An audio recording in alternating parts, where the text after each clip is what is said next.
I think it's, I don't think that's much of a question these days, in that, in terms of the bottom of the pyramid, or the sort of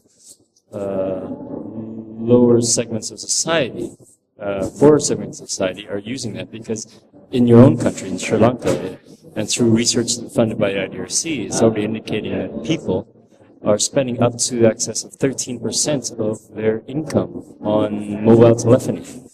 Now, whether or not that translates to real productivity, livelihood gains, enhancements of certain assets for the poor, is a question that we have to all ask. What the 13% of income expenditure on telephony indicates is the importance of it, at least. Understanding impact is another question that, as researchers, we have to ask and be able to, if we were talking about questions of benefits, etc. So whether or not people are using that is a moot point. They are. The fact that is penetration, telecom penetration is throughout, and people are using it. What is the role for ICTs in these situations? Mainly to deal with information asymmetries. Increasingly in this venue, we learn now it's about power asymmetries.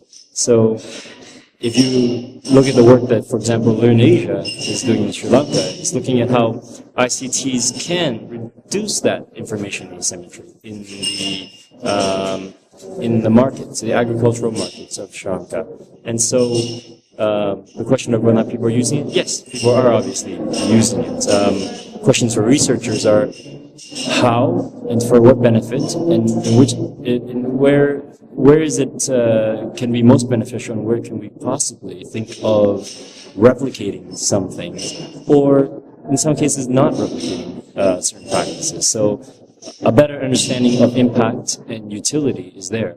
Question of whether or not people are using it, I think we're beyond that. I think it is here, and people are using it, as the research has shown. And if people are willing to spend a great deal of their limited resources for that communications technology.